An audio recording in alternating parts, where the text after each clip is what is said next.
विचार कर, विचार करना है आपको। अब ननद आई आपकी पीहर, सोचना है। ननद पीहर आ गई, उसने कहा, ससुर जी ने, बहू के ससुर ने कहा, अम्मा के पति ने कहा, नंद के पिता ने कहा, चाय बना के लाओ। अब बेटी उठी, चाय बनाने लगी। अम्मा जी कहे, बेटा चाय तू बनाएगी क्या?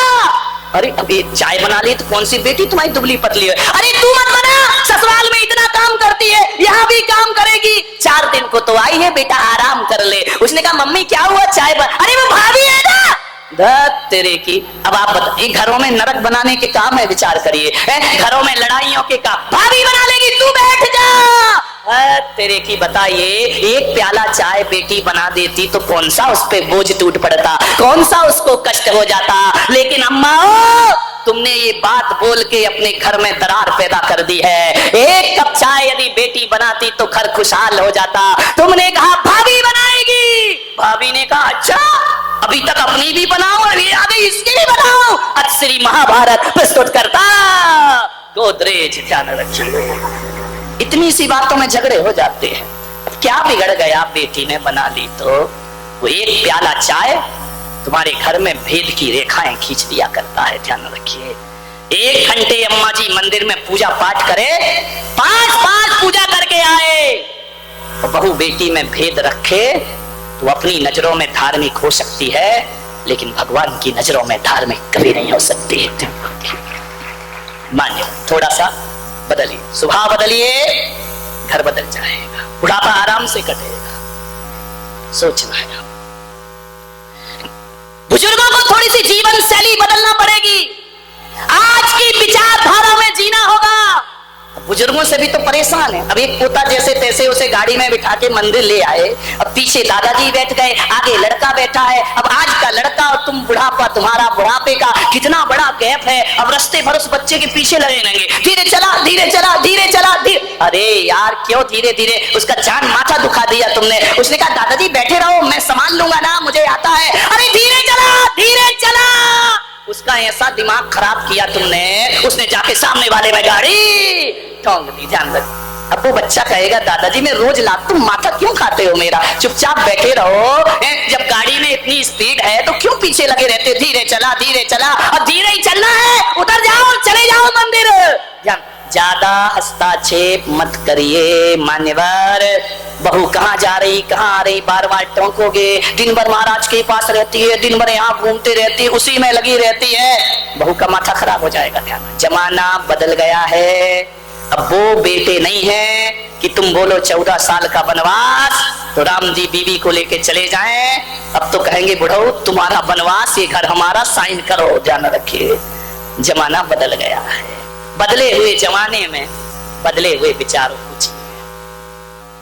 धन्य होते हैं वो लोग जो अपनी बहुओं को बेटियों से ज्यादा प्यार करते हैं। अभी चौकी में एक परिवार, 1-2 महिलाएं लगी रहती है। चेतन भाई, उनकी पत्नी अमृता, मैंने एक दिन पूछा कि तुम सुबह 6 बजे से यहां जाती हो, 12 बजे तक तुम्हारा 2 बजे तक चौके का काम नहीं निपटता है, 4 बजे 3 बजे फिर आ जाती हो। मैंने कहा एक बात बताओ, तुम्हारे सास ससुर बोलते नहीं कि तुमको घर नहीं आना, घर का काम नहीं करना है, शाम को 8 बजे तुम घर पहुंचती हो? बोले महाराज मेरी सास ससुर ने कह रखा है कि तू महाराज की सेवा कर, तुम दोनों बहू बेटे महाराज का ध्यान रखना, हमारी चिंता मत करना। यदि हम खाना ना बना पाएंगे तो बाहर से बुला के खा लेंगे, लेकिन तुम आराम से महाराज की संतों की सेवा करके रहिए। जिन घरों में ऐसे सास ससुर होते हैं, नहीं तो ये प्रियंका भाग सकती है क्या? ये कैसी है मुझे नहीं मालूम, सास ससुर बहुत अच्छे हैं। ध्यान रखिए, विचार करना है, सोचना है, विचार करना है, आपको सोचना है जिंदगी को। अब पुराने ढर्रे में जिंदगी चलने वाली, नए युगों में लिखेंगे हम मिलकर नई कहानी, हम हिंदुस्तानी।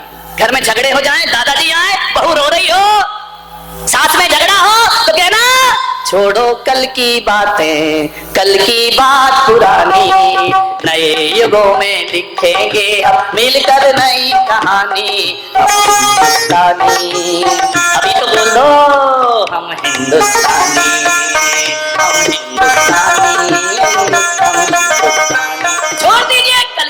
को, उसने ये कहा, उसने वो, कितना भंगार रखोगे इस दिमाग के अंदर। कहा सुनी हो गई, गई रात गई सो रात गई, और बात गई सो बात गई। भूल जाइए, ध्यान रखिए, आराम से जिंदगी गुजारो, प्रेम से जिंदगी गुजारो, उपयोगिता बनाए रखो।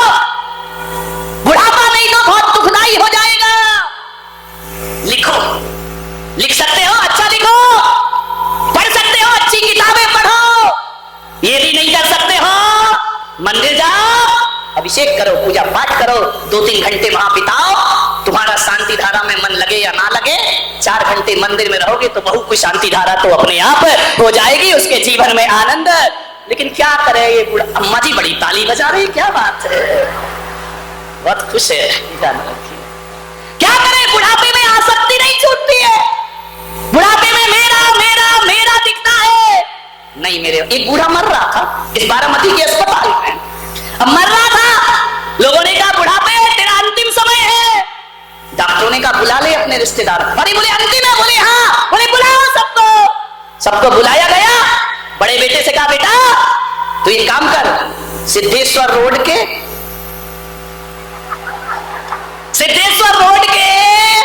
20 बंगले तू ले ले। 20 बंगले? हाँ। छोटे लड़के से कहा तू मुझे बहुत प्यारा है, एक काम कर, MIDC के 40 फ्लैट तेरे लिए।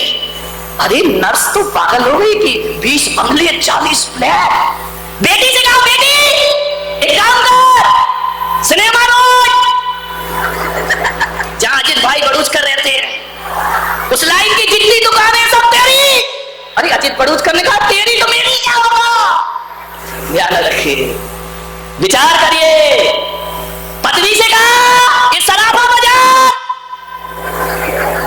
पूरा तेरा, चाहे वो अतुल सेठ की दुकान हो, किशोर सेठ की, चाहे शांति सेठ की हो, चाहे अरहदास की, सब तेरी। नर्स ने कहा पत्नी से उसकी कितनी सौभाग्यशाली है, कितनी जायदाद तेरा पति, ऐसी कौन सी किस्मत पाई थी, 40 बंगले 20 फ्लैट पूरा बाजार, कितनी सौभाग्यशाली है तो मरने के बाद इतनी संपदा छोड़ के जाएगा तेरा पति। पत्नी ने नर्स को ऊपर से नीचे तक देखा, बोले काय की सौभाग्यशाली, बोले क्यों, बोले काय की जमीन जायदाद, तो बोले ये सब तुझे दे तो रहा है।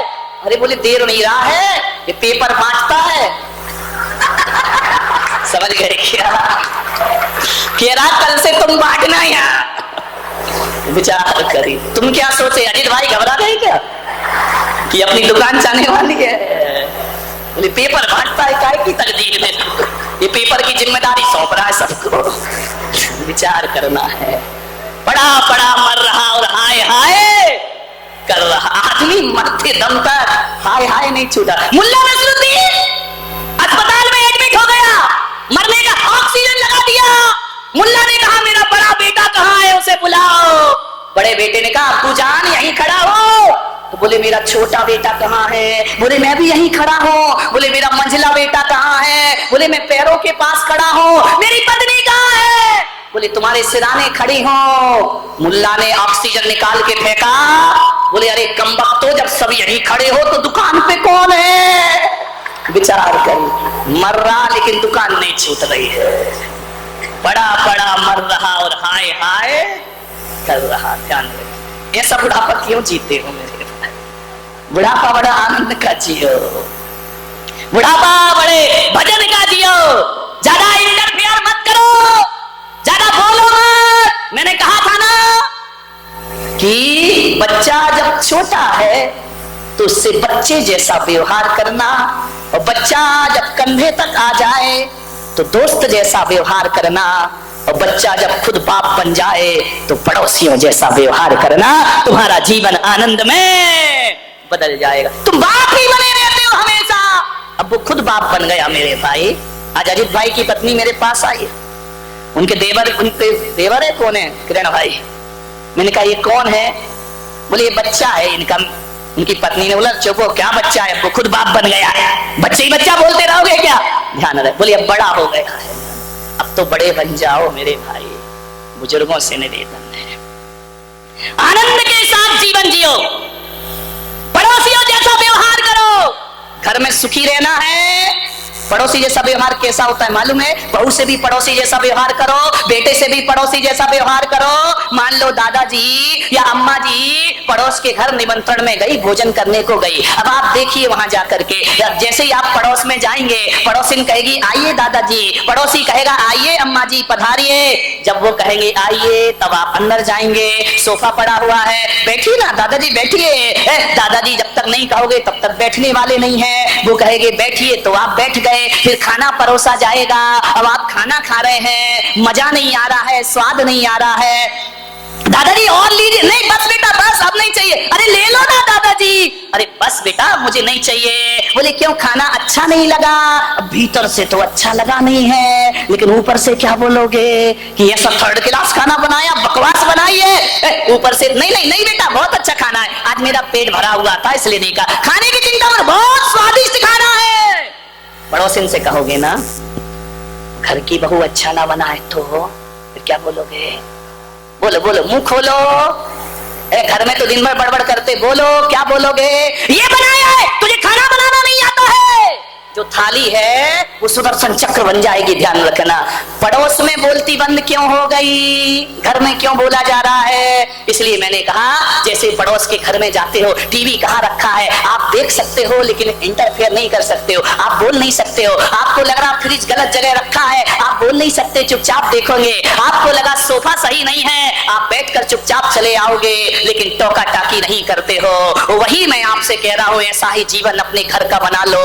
अरे दिन भर बहू बेटियों के पीछे मत पड़ो कि अलमारी कैसी पड़ी, फ्रिज कैसा पड़ा है। अरे समझो पड़ोसी का घर है, वो जाने उसका। हमारे दिन तो गए, बहुत तो संभाल लिया इस घर को, अम्माओं बहुत तो कर लिया इस घर के लिए, अब बहू की जिम्मेदारी बहू को दे दीजिए। ध्यान रखिए। एक अम्मा जी आई, बोली महाराज जब से बहू आई है मेरा जीना हराम हो गया। अरे मैंने कहा क्या हो गया?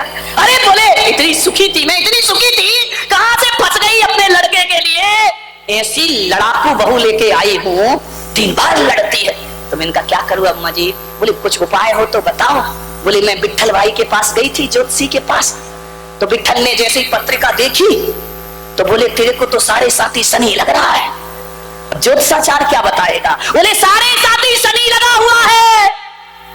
तो मैंने कहा अम्मा जी अब क्या करेगी? बोले मैंने विट्ठल से कहा कि उतरवा दे शनि को। तो बोले वो तो नहीं उतरवा पाया, उसने तो बता दिया कि भाई साढ़े साथी शनि लगा हुआ है। अब विट्ठल जी कैसे उतरवाएंगे? विट्ठल जी तो ऐसे कहेंगे रखो। अब इनके शनि तो ऐसे उतरते ज्योतिषियों के, रखो 1100 रुपए। अम्मा ने कहा 1100 होते तो तेरे पास काय को आती मैं? अरे बोले 1100 नहीं है। बोले नहीं है तो बोले एक काम कर 101 रुपए रख, चल जो कुछ मिले ठीक है। बोले 101 रुपए रख, तेरे साढ़े साथी शनि उतर जाएगी। अम्मा ने कहा 101 भी कहां से रख दूं, मेरे पास है ही नहीं। बोले 11 रुपए रख। बोले 11 भी नहीं है। अरे बोले 1.25 रुपए एक नारियल रख दे। बोले 1.25 रुपए भी मेरे पास नहीं है। तो विट्ठल ने कहा जब तेरे पास कुछ नहीं है तो जा, शनि तेरा कुछ नहीं बिगाड़ सकता, तेरे पास कुछ है ही नहीं। ध्यान रखिए, तेरा शनि क्या बिगाड़ेगा, उसका बिगाड़े जिसके पास है। विचार करिए। वो मेरे पास आ गई कि ये तो शनि नहीं उतार पाए मेरी, मेरे पास आई। बोले महाराज साढ़े साथी शनि लगा है, बताओ कैसे उतारूं? मैंने कहा अरे अम्मा जी कोई बड़ी बात नहीं, बहुत छोटी सी बात है, उतर जाएगा। बोले आप बताओ कैसे उतरेगा? मैंने कहा कुछ नहीं करना है, थोड़ा सा दान पुण्य। अरे बोले उसके पास भी दान और इनके पास भी दान, जाऊं तो? मैंने कहा शनि नहीं उतरने वाला, ध्यान रखना। साढ़े साथी लगाए, बहू छाती पर बैठी रहेगी, ध्यान रखिए। तो बोले क्या करूं महाराज? मैंने कहा एक काम कर। बोले जिन शरणम में एक कमरा बनवा दूं। मैंने कहा नहीं नहीं, तेरा शनि वाला कमरा लेके मैं करूंगा क्या? सत्यानाश थोड़ी करना उस तीरथ का मुझे। बोले कि महावीर भवन में दे दूं। मैंने कहा नहीं, वहां पहले ही शनि लगा हुआ है, तू और अपना शनि दे जाएगी क्या? विचार करिए। फिर उसने कहा महाराज बोलो। मैंने कहा एक काम कर, 20 ग्राम सोना, 20 ग्राम सोना नहीं, सोने में तो बुढ़िया निपट जाएगी। मैंने कहा 20 ग्राम लोहा तू दान कर दे। बोले 20 ग्राम? महाराज तुम भी कैसी बातें करते हो, किलो से लोहा दान कर सकती हूँ? लोहा ही तो बोल रहे हो ना। मैंने कहा हाँ लोहा, आयरन है। बोले कि 20 ग्राम लोहा दान कर दे। बोले 20 ग्राम दान करूंगी तो शनि उतर जाए। मैंने कहा तुरंत उतर जाएगा, 7.5 साल में दोबारा भटक के नहीं आएगा तेरे यहाँ। तो बोले कि उतर जाएगा शनि? मैंने कहा बिल्कुल उतर जाएगा। बोले 20 ग्राम लोहे? मैंने कहा। तो बोले किसको दे दूं, ब्राह्मण को दे दूं या विट्ठल को दे दूं जाकर के? मैंने कहा इनको मत देना, डबल चढ़ेगा। तो बोले क्या करूं? मैंने कहा शनि चढ़ा है बहू के आने से। बोले हाँ बहू आई जब से चढ़ा हुआ है। तो मैंने कहा 20 ग्राम लोहा बहू को दान कर दे, तेरा शनि उतर जाएगा। बोले मेरी बहू को घर में ही लोहा दान कर दो, शनि चढ़ जाएगा। मैंने कहा बिल्कुल उतरेगा, बिल्कुल उतरेगा, बहू के अलावा किसी को मत देना। बोले आज ही देती हूँ। तो मैंने कहा 20 ग्राम लोहा कहाँ है? बोले बताओ कहाँ से लाऊं, कौन सी दुकान से? अरे मैंने कहा अम्मा दुकान गई भाड़ में, जो कमर में 20 ग्राम की चाबी लटक रही है ना, वो बहू के हाथ में रख दे, तेरा शनि अपने आप 20 ग्राम। तुम क्या समझे कि महावीर भवन से लोहा लंगड़ ले जाएंगे? नहीं, वो कमर में लटक रही 20 ग्राम की चाबी जिस दिन बहू को दे दी उस दिन 7.5 शांत हो जाएंगे। ध्यान रखिए मां, ऐसे आनंद से जिए उठाते हैं। सोचना है आपको, जीवन के अंधेरों को कोसो मत, जीवन के अंधेरों को मत कोसिए, मेहनत की मोमबत्तियां जलाइए, अंधेरा अपने आप दूर भाग जाएगा हमसे मेरे भाई। सोचना है आपको, बचपन विद्या अध्ययन के लिए होता है, बचपन विद्या अध्ययन के लिए होता है, जवानी धन अर्जन के लिए होती है, और बुढ़ापा पुण्य अर्जन के लिए हुआ करता है। पुण्य कमाओ, शास्त्रों में लिखा है जो ना बने तो घर में रह के सबसे होए निराला।